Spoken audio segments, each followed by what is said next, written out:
Arias e Arrascaeta, os craques de Fluminense e Flamengo, esses dois não foram destaque no Fla-Flu, mas quase marcaram no Clássico.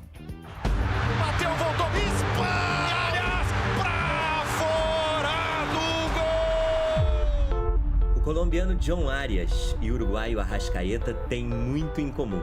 São protagonistas, são habilidosos, jogam na frente no meio-campo. São jogadores importantíssimos para os clubes. O Fluminense, no ano passado, não conseguiu vencer nenhuma partida sem o John Arias em campo. E o Arrascaeta, ao lado do Bruno Henrique, é o jogador do Flamengo que mais conquistou títulos na história do clube.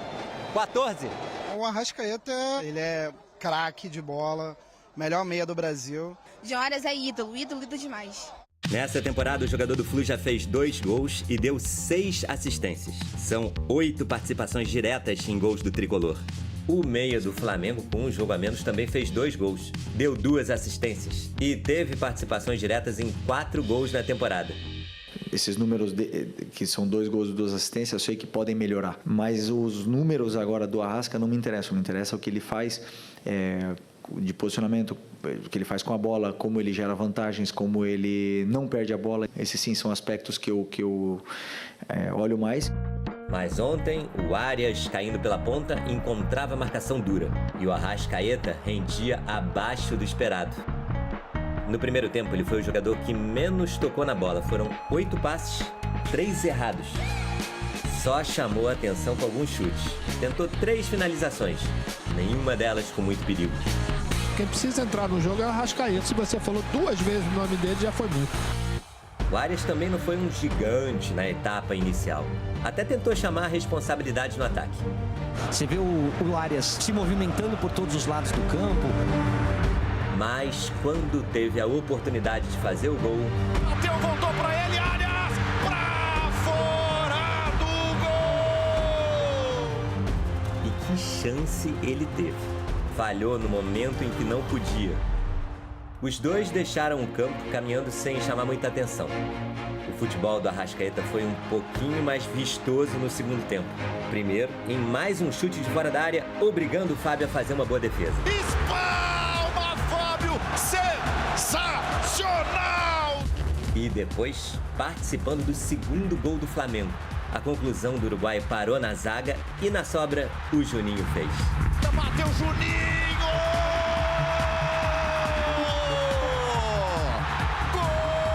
Arrascaeta terminou a partida com mais finalizações. Foram 5 contra 3 do Arias. Uma delas, essa aqui, já nos acréscimos. O colombiano tentou de carrinho, mas parou no Rossi. Seria o gol de empate do tricolor. Os craques saíram insatisfeitos, mas a torcida está sempre com esperança de que na próxima vez eles possam ser decisivos, como de costume. Pois é, domingo é o dia de alguém levantar a taça de campeão carioca de 2025, Fla-Flu decisivo. O Luiz Araújo, que começou o jogo como titular, como a gente imaginava, não fez uma grande partida, mas eu acho que a partida dele sem a bola, quando eu digo sem a bola, é taticamente falando, foi uma partida extremamente importante. E eu acho que o Flamengo ele teve a chance de matar o jogo. Embora o resultado, na minha opinião, 2-1, tenha sido um resultado mais justo que fosse 2-0, pelo que foi o jogo. O Flamengo começou melhor, fez o gol aos 5 minutos, isso querendo ou não, acaba facilitando a estratégia do Flamengo, mas depois o Fluminense ficou melhor, sobretudo após a parada técnica aos 25 do primeiro tempo. E aí o Fluminense quase teve a chance de empatar com o John Arias, que teve uma oportunidade incrível. E ele dificilmente perde, e perdeu dessa vez, mas no segundo tempo o Flamengo foi amplamente melhor. E quando o Flamengo estava melhor em campo, eis que acontece o gol do Fluminense. Um gol que coloca novamente o Fluminense na briga pelo título do Campeonato Carioca. Porque se fosse 2-0, eu arriscaria dizer que o título estava ali bem encaminhado. Agora 2-1, claro que não está bem encaminhado. Mas o Flamengo, na minha concepção, mereceu vencer, embora não tenha feito um grande jogo, sobretudo o Arrascaeta, que fez novamente uma partida bem apagada. O De La Cruz, eu quero mencionar que a evolução física dele e, consequentemente, taticamente, ele também ajuda, porque é um jogador que depende muito da parte física. O Gerson oscilou bastante, não foi aquele Gerson que a gente conhece, um craque da bola, que eu considero até o craque do Campeonato Carioca, oscilou bastante, mas mesmo assim foi um jogador importante. Então eu acho que na ausência de jogadores importantes para o setor ofensivo do Flamengo, mesmo assim o Flamengo fez uma boa partida, mereceu a vitória. E repito, o 2-1 foi um placar bem mais justo que se tivesse sido 2-0, porque o Fluminense também fez um bom confronto aí em determinado momento, sobretudo no primeiro tempo dessa partida. Então agora a gente vai ver no segundo jogo. Eu confesso para vocês que eu esperava já a vitória do Flamengo, mas foi mais difícil do que de fato eu imaginava.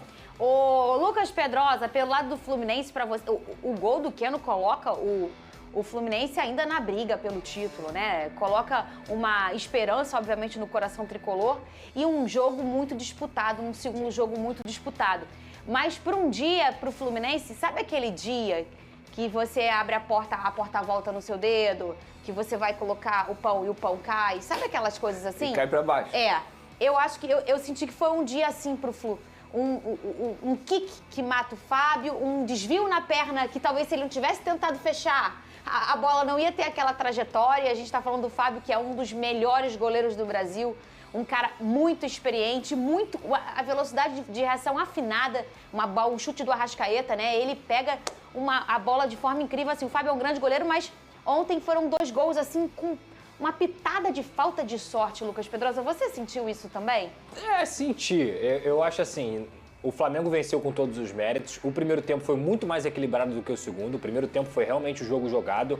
Claro que o Fluminense levou logo aquele gol e precisou sair um pouco mais, se expor um pouco mais. O Fábio, na minha visão, também falhou. É um grande goleiro, mas acaba falhando no kick da bola, que é difícil, mas assim, de qualquer forma ele tinha que ter ido melhor naquela bola. E um goleiro do nível dele não pode tomar o gol que ele tomou do Wesley. Eu até ontem citei aqui sobre essa liberdade que o Wesley tem, porque ele é um cara que tem sido uma válvula de escape para o Flamengo muito interessante, e deram toda a liberdade do mundo para ele poder chutar, para ele poder cruzar, para ele poder fazer o que quisesse. Ele arriscou no gol e conseguiu fazer o gol com todos os méritos possíveis. A partir daquele momento, o Fluminense igualou a partida. Tanto que, talvez o lance, todos que você citou aí do ponto ter virado e caído para baixo, para mim o lance é esse aí. O lance é esse aí, do Arias. Por quê? O Arias, gente, quem imaginava que o Arias ia perder aquele gol cara a cara? Ninguém. A qualidade desse jogador, tudo que a gente fala sobre ele aqui, todos os elogios que a gente fala pra ele, cara, nem se ele fizer 10 lances daquele ali, ele vai fazer 9. Nesse momento em casa, agora, eu falei, que golaço. Exato. Eu falei, que golaço. A cabeça era... Não foi.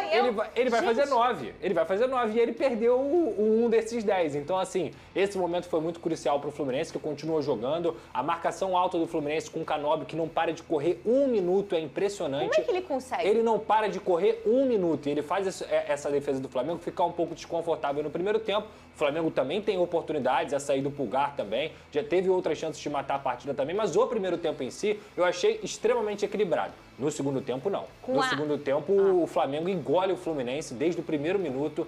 Até os 35 minutos do segundo tempo, o Flamengo foi soberano na partida. Com as saídas de bola rápida, com a movimentação do Gerson, do De La Cruz, com as saídas também rápidas do Léo Ortiz e do Léo Pereira, que tem utilizado o Rossi. O Rossi é como se fosse, de fato, um 11º jogador de linha. Ele tem conseguido fazer essa saída de bola com muita qualidade e isso, obviamente, abre espaço para o Flamengo lá na frente. O Flamengo poderia ter feito 2, poderia ter feito 3, só que achou que o jogo estava ganho.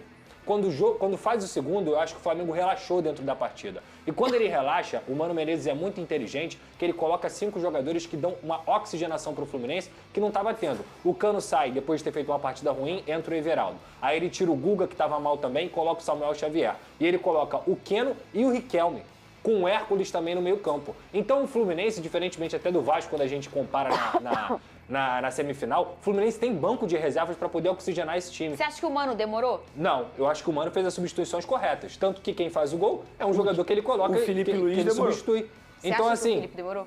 Inclusive, eu acho que até, falando sobre a zaga do Flamengo, que é uma defesa extremamente sólida, para mim falha. O Keno fazer gol de cabeça é algo extremamente difícil. É muito complicado o Keno fazer gol de cabeça. E ele consegue, no meio dos zagueiros do Flamengo, conseguir cabecear. Na verdade, assim, ele consegue no meio de Pulgar, que é alto, e no meio do Léo Ortiz. Do Léo Ortiz. Então, são assim, 2 jogadores altos e bons na bola. Pra mim, falha. Pra mim, o Flamengo ele deu uma relaxada, porque o jogo estava controlado, o Flamengo estava muito melhor do que o Fluminense no segundo tempo, e o Fluminense não desiste. justamente com a oxigenação que o Mano Menezes fez e porque o time não desistiu de jogar. E poderia ter até empatado no segundo lance ali, no momento que o Fluminense cresceu na partida. Mas, de forma geral, a vitória do Flamengo, com todos os méritos, é uma vitória que realmente o Flamengo foi melhor. Se a gente for colocar 90 minutos, foi melhor por 60, 65. Sim. Na minha visão, o Flamengo mereceu vencer. E esse jogo aí, Fernandinho, não sei se o Pedrosa vai concordar comigo, mostra mais uma vez que o Flamengo ele precisa ser letal, porque ele cria as oportunidades e não consegue botar a bola na rede.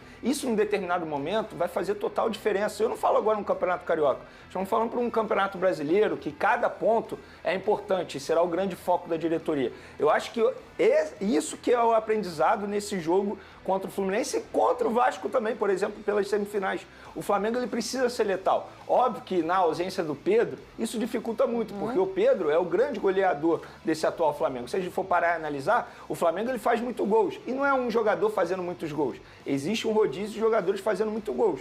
Então, precisa ser mais letal, precisa aproveitar mais as oportunidades. Eu acho que vai chegar um determinado momento que isso vai fazer total diferença. Se tivesse mais 5, 10 minutos de jogo, será que o Fluminense não iria conseguir um empate pela pressão que fez ali nos minutos finais? Então o Flamengo ele precisa aproveitar as oportunidades e eu quero destacar também o gol do Juninho, que era um cara que internamente, nos bastidores, ele estava ficando já angustiado, sabe, incomodado por não conseguir ajudar, tendo problemas físicos. E esse gol não foi só importante para o Flamengo, obviamente, foi importante também para o jogador, para ele se sentir parte desse projeto, porque ele foi contratado debaixo de, muita gente com o pé atrás em relação à contratação dele. E ele faz um gol extremamente importante, que pode ser o gol do título, inclusive, né? Fala, Pedro. Não, só para pontuar o que o Vene falou, eu acho que, inclusive, o Flamengo ontem ganhou o jogo no meio-campo. O meio-campo do Flamengo estava num momento, junto com o Gerson de la Cruz e o Arrascaeta, o Pulgar, cara, impressionante. O nível desses três jogadores é impressionante. Eles não erram, é muito difícil eles errarem. E quando eu digo isso, é a manutenção da posse de bola. A saída, a movimentação, o Arrascaeta realmente fez uma partida apagada. E o Plata e o Luiz Araújo não conseguiram ser os jogadores que a gente sabe que eles são. Mas, cara, o meio-campo do Flamengo é um negócio, assim, impressionante de se assistir. O Plata, individualmente falando, de fato, ele não fez uma grande partida, até porque ele quebrou um galho ali fazendo uma função tática diferente. Mas ele foi importante. Se a gente for analisar no gol do Wesley, por exemplo, ele que puxa a marcação e deixa, entre aspas, aquele espaço ali para o Wesley atacar bem. E eu acho que, assim, não tem como você exigir muito do Plata quando ele faz uma função diferente. Mas pro Felipe Luiz é um jogador extremamente importante. E é isso que eu falo sobre a ausência de jogadores. A gente sempre menciona aqui, o elenco do Flamengo é muito bom, muito bom. Mas quando você tem uma quantidade de jogadores machucados, o Felipe Luiz, ele fica sem opção tática. Porque quando ele tem jogadores à disposição dele, o que ele consegue fazer? Mudanças durante o jogo que vão ajudá-lo. Ontem, por exemplo, se a gente fosse parar e analisar o banco de reserva do Flamengo, quem poderia entrar e mudar o jogo? Talvez o Matheus Gonçalves, quando eu digo taticamente falando, não é só individualmente falando. Então, eu acho que esses jogadores eles estão fazendo muita falta, porque toda hora é um jogador lesionado, problema físico. E aí chega um determinado momento que faz falta, não tem jeito, embora seja um baita elenco como é o do Flamengo. Mas eu acho que o time do Felipe Luiz foi isso daí mesmo, que tem o segundo jogo. Eu acho que tem poucas conclusões para segunda-feira. Entenda, se o Fluminense for campeão, não quer dizer que o Fluminense é o grande candidato ao título do Brasileiro, da Sul-Americana e tal. Exatamente, porque o processo do Fluminense é um processo atrás do processo do Flamengo. Sim. O Flamengo, o elenco é melhor e o Flamengo tem um trabalho que precisou de menos ajustes. O trabalho do Mano... de temporada, né? Sim. O trabalho do Mano precisou de muitos ajustes. Eu acho que o Mano... Você já falou sobre isso aqui, no ano passado. Eu acho que o Mano não tem o valor no Fluminense que ele merece. Da grande mídia, tá? Da imprensa como um todo. Porque, gente, a gente cansou de falar aqui de tanto que é diferente o trabalho do Fernando Diniz dos outros. O Mano pega um trabalho do Fernando Diniz no remendo... Não, e do Fernando Diniz pro Mano, né? É como se você pudesse ir totalmente diferente. Ele consegue equilibrar ali e tal, e o elenco vem sendo montado. O elenco do Flamengo, quando ele é montado pensando, vamos buscar o melhor aqui onde ele está. O elenco do Fluminense vamos buscar o que o nosso scout conseguiu, para a gente conseguir buscar ali... Rejuvenescer, E está disputando uma final, então não acho que o Fluminense vai ser um grande candidato ao título do Brasileiro. Ele sempre entra como um dos candidatos, porque ele é o Fluminense, mas um grande candidato ele não vai ser. E se o Flamengo ganhar, eu acho que aí a conversa é muito forte. Mas porque o Flamengo já é uma conversa forte agora. Não vai mudar a nossa avaliação. O Flamengo perdendo ou não, ele é um... A conversa de segunda-feira não muda. Não muda. Não é nenhum diagnóstico diferente pra gente, né? Seja qual for o resultado, a gente vai apontar o Flamengo como favorito ao título brasileiro e o Fluminense talvez não. Mas eu acho que o olhar pro trabalho do Mano, se o Mano for campeão, é difícil ser campeão. Como disse o Jailson, mesmo com 2-0 contra, o time não conseguia bater para gol no segundo tempo. Mas o trabalho dele é um trabalho bom, hein? Tanto é bom que ele consegue equilibrar esse confronto. Sim. Porque apesar mas muda. Se o Fluminense com o Mano, de acordo com a virada que ele teve que fazer da temporada passada para cá, em relação ao que eu tô falando, o estilo de jogo mesmo, né? O modelo de jogo por conta das contratações que foram feitas. Jogadores com mais velocidade, que é o jeito que o Mano Menezes também gosta, o Canóbio encostando bastante. Acho que conquistando o título é uma resposta para a própria torcida do Fluminense. Isso que eu ia falar. Eu acho que é mais uma resposta interna. A desconfiança é mais, acho que até do torcedor do que para quem vê de fora, assim, do clube. E cá entre nós faz todo sentido ficar desconfiado, Faz né? mesmo. Porque... Não estava entregando, né? E foi ao auge. Sim. E depois também caiu. Verdade. Sim. Ele teve a referência do trabalho anterior. Do trabalho anterior que conquistou a Libertadores, Que me chama, assim... Só pensando, eu tava vendo nos melhores momentos ali, me chama muita atenção e também chovendo molhado, que é nenhuma conclusão nova. O Gerson, como que é uma máquina, né? Jogar futebol, né? Joga. De ritmo, sabe? Não sei, quando eu tava vendo ali nos melhores momentos... tem uma conclusão nova quando a gente volta no tempo e pensa na contratação do De La Cruz. Porque a gente pensa num jogador que fazia ponta, meio, outro lado, tal... O Gerson hoje é mais atacante que o De La Cruz. O lance do Arrascaeta que a gente estava falando da defesa do Fábio. Mesmo. O De La Cruz virou o que a gente via do Gerson. Que a gente viu no Gerson também. O Gerson correndo Não é engraçado na ponta. isso? A inversão, na verdade. Mas isso diz mais sobre o Gerson ou sobre o De La Cruz? Eu acho que diz muito sobre o Gerson. Diz sobre o Gerson. Quando o Gerson pega o time do Flamengo lá naquela data da Copa América, bota embaixo do braço e fala, deixa comigo, deixa que eu carrego aqui. Acho que diz sobre o Gerson. Até na seleção ele respondeu. Então, e tem essa questão da seleção também, porque a gente falava de Gerson na seleção. Hoje é o Gerson titular da seleção. Isso. O Gerson hoje é titular da seleção. Ele não está na seleção, ele é titular da seleção. é difícil ser titular da seleção. No meio-campo? Porque alguém vai vazar. Exatamente. Para ter mais atacante, alguém vai... Porque aí a conversa vai ser na outra semana, mas seria o Bruno e o Gerson. É o que aconteceu no final do ano passado. E o Wesley também, né? E o Wesley também.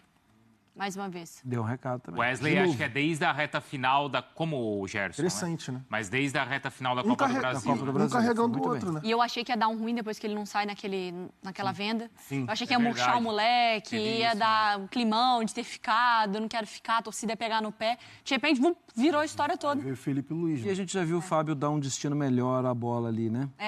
Não é uma crítica. Eu acho o Fábio espetacular e a gente falou aqui, mas aquela quicada, normalmente... ele consegue ainda direcionar para o lado. Aquela que o Alisson, né? O Alisson né? Isso. A gente já viu o Fábio fazer isso. Sim, também. Mas eu acho também que o Thiago está um pouco na frente dele. Aí ele atrapalhando a visão. Ficou em cima. Sim. Até parece até que, não sei se tem um acho que não leve desvio, mas... Mas pensa o tempo de reação para a bola chegar ali. Vambora, Mariana. Vambora.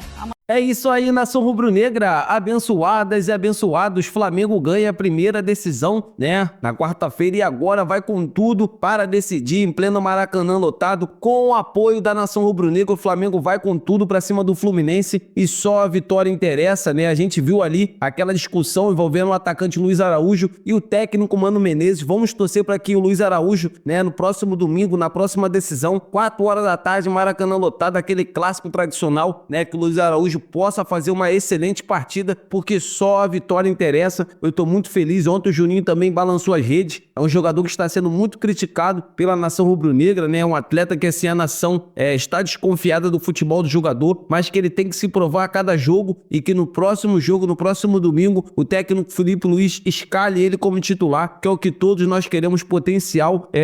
Todos nós sabemos que ele tem, agora ele tem que colocar em prática. E agora, amigas e amigos, nação rubro-negra, quero falar um pouco desse mercadão da bola do Flamengo, porque tem janela extra para o Super Mundial de Clubes, tem a janela, né, do meio da temporada e o Flamengo não desiste da contratação do meio-campista / volante Jorginho e também, né, a diretoria do Flamengo quer repatriar o BAP, gosta muito do jogador Andrés Pereira, que atualmente joga pelo Fulham. O jogador também tem o desejo de retornar ao Flamengo, tanto que recusou o convite, né, para jogar no Palmeiras. São dois jogadores que, assim, elevariam muito, né, o dinamismo do Flamengo naquele setor de meio de campo, tendo em vista que, assim, o Arrascaeta não consegue jogar mais a temporada, né, o atleta nessas últimas temporadas vem convivendo com lesões, e isso aí, Felipe Luiz está conversando com a diretoria do Flamengo, que tem que reforçar ainda mais aquele setor de meio de campo se o Flamengo quiser almejar coisas grandes nessa temporada. E o Jorginho, né, o José Boto, vem conversando com o staff do jogador, né, vem conversando para tentar, né,